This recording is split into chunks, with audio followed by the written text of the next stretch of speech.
बिस्मिल्लाहिर्रहमानिर्रहीम। आज हम पढ़ेंगे सेरोटोनिन के इंटागोनिस्ट के बारे में। यानी वो इंटागोनिस्ट वो सब्सटेंसेस होते हैं जो किसी भी रिसेप्टर के उस एक्टिविटी को फंक्शन को कम करते हैं या उसको ब्लॉक करते हैं, तो उसको एगोनिस्ट इंटागोनिस्ट कहते हैं। एगोनिस्ट वो सब्सटेंसेस होते हैं जो किसी भी रिसेप्टर के या सेल्स के एक्टिविटी को इन्हांस करते हैं यानी इंक्रीज़ करते हैं, तो उसको एगोनिस्ट कहते हैं।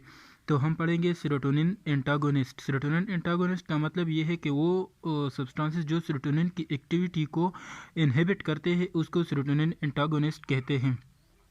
तो हमारे पास ऐसे बहुत से सब्सटेंसेस हैं जो सेरोटोनिन की एक्टिविटी को इनहिबिट करते हैं। उनमें फर्स्ट जो आता है वो है सेफ्रोहिप्टाडीन और ऑन्डानसेट्रोन। ये दो बहुत इंपॉर्टेंट सब्सटेंसेस है किसी भी सेरोटोनिन की एक्टिविटी को किसी भी रिसेप्टर पर इनहिबिट करने के लिए। इसके अलावा केटोस्टेरोन भी है, ग्रेनिसेट्रोन भी है, ट्रोपिसेट्रोन भी है और क्लोज़ेपिन भी इंपॉर्टेंट है, लेकिन ज़्यादा इसके एडवर्स इफेक्ट ज़्यादा है, इस वजह से इसको ज़्यादा यूज़ नहीं करते। वरना ये भी जो है एक इंपॉर्टेंट जो इंटागोनिस्ट सेरोटोनिन का है वो ये भी है। जिस तरह सेफ्रोहिप्टाडीन है या ऑन्डानसेट्रोन एंटागोनिस्ट है, ये दो बहुत पोटेंट है और बाकी ये सब पोटेंट कैटेगरी में आते हैं। जो सेफ्रोहिप्टाडीन है वो 5-HT2 रिसेप्टर्स पे काम करता है जो ज़्यादातर स्टमक में मौजूद होता है। जो ऑन्डानसेट्रोन है वो 5-HT3 पे काम करता है। जो केटोस्टेरोन है वो 5-HT2A पे। इस तरह ग्रेनिसेट्रोन 5-HT3 पे, ट्रोपिसेट्रोन 5-HT3 पे और क्लोज़ेपिन जो है ये 5-HT2A पे, जिस तरह केटोस्टेरोन का काम है 5-HT2A पे। उसके बाद हम पढ़ते हैं, चूँकि जो है सेफ्रोहिप्टाडीन और ऑन्डानसेट्रोन ये दो बहुत इंपॉर्टेंट है, तो इसलिए हम सेफ्रोहिप्टाडीन और ऑन्डानसेट्रोन की जो मैकेनिज्म ऑफ एक्शन है, जो मोड ऑफ एक्शन है, जो एडवर्स इफेक्ट है, इस तरह बाकी जिसकी एक्टिविटीज़ है उसको हम डिस्कस करते हैं। तो सेफ्रोहिप्टाडीन जो है, सेफ्रोहिप्टाडीन के बारे में हम ये जानते हैं कि ये क्या है, closely related to antihistaminic drugs. जितने भी हमारे पास एंटीहिस्टामिनिक ड्रग्स है ये केमिकल कंपोजिशन में यानी स्ट्रक्चर वाइज ये उसके साथ रिलेशन में है, मतलब उसकी तरह रिजेंबलेंस रखता है। जिस तरह जितने भी प्रोमेथाजीन है, प्रोमेथाजीन क्या है, ये एंटीहिस्टामिनिक ड्रग्स है, तो उसकी तरह सेफ्रोहिप्टाडीन का जो केमिकल स्ट्रक्चर वगैरह है वो प्रोमेथाजीन यानी एंटीहिस्टामिनिक ड्रग्स के साथ रिजेंबलेंस में है। इस तरह इसके बारे में हम ये भी बताते जाएं कि ये बहुत पोटेंट है। क्या है, बहुत पोटेंट मतलब बहुत कारामद है, बहुत मतलब अच्छा एंटागोनिस्ट है सेरोटोनिन के लिए। और ये क्या करता है, सेरोटोनर्जिक इफेक्ट को जो है, ये सेरोटोनर्जिक न्यूरॉन को जो है ये इसको इनहिबिट करता है। सेरोटोनर्जिक न्यूरॉन वो न्यूरॉन है जो सेरोटोनिन को उसकी जो सिंथेसिस है, उसकी प्रोडक्शन है, वो करता है। अब अगर इसके मोड ऑफ एक्शन की बात किया जाए तो इसका जो मोड ऑफ एक्शन है वो क्या है, ये 5-HT2 रिसेप्टर्स पर भी काम करता है जो कि स्टमक में मौजूद है। और जैसा हमने इधर पढ़ा कि ये क्या है, H1 जो जितने भी हिस्टामिनिक रिसेप्टर है उस पर भी काम करते हैं। ज़्यादातर H1 रिसेप्टर्स पे ये एंटागोनाइजिंग एक्टिविटी का काम करता है, ये एंटीकोलिनर्जिक एक्टिविटी भी करता है और सेडेशन भी काज करता है। मतलब इस सेफ्रोहिप्टाडीन में सेडेटिव काजिंग एबिलिटी भी है। अब इसका क्लिनिकल यूज़ है कि इसको हम क्लिनिकली कहाँ कहाँ पर यूज़ करते हैं, तो like antihistaminic drug it is used in various pruritus and urticaria. जो हमारे खारिश स्किन पे जो होती है वो उसी में हम इसको यूज़ करते हैं। And cyproheptadine is used in the appetite stimulant and also become recommended in children and poor eaters because the drug improve the appetites and lead to weight gain. मतलब ये हुआ कि जो फर्स्ट एंटीहिस्टामिनिक है, दूसरा improve apatite. Apatite मतलब जो भूख है उसको क्या करता है, ये इन्हांस करता है।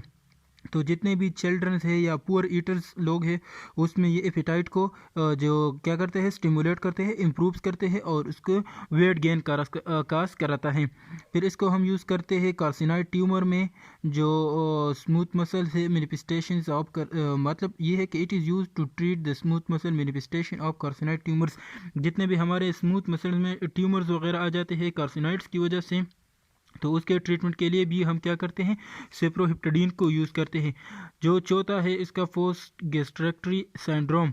फोर्स्ड गैस्ट्रेक्टरी सिंड्रोम जो यूज़ होता जो काज होता है उसके ट्रीटमेंट में भी हम इसको यूज़ करते हैं।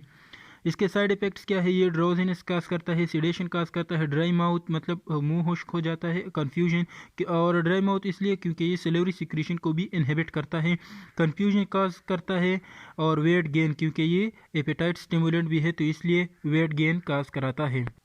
अब क्या है, सेफिरॉक्टेडिन के बाद हम डिस्कस करने जा रहे हैं ऑन्डनसेट्रॉन को।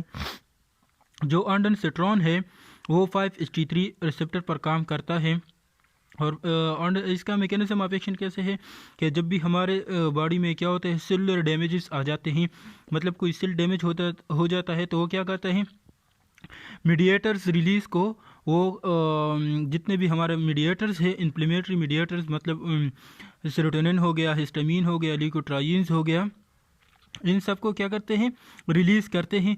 जब वो रिलीज़ हो जाते हैं, और ये ज़्यादातर इंटेस्टाइन से रिलीज़ होते हैं, जब ये रिलीज़ हो जाते हैं तो ये क्या करते हैं, वेगस नर्व जो क्रेनियल नर्व्स, हमारे जो क्रेनियल नर्व्स है उसमें क्रेनियल नर्व्स नंबर 10 जो है वो क्या है, वेगस नर्व्स, तो इसको क्या करते हैं, एक्टिवेट करते हैं वो मीडिएटर्स।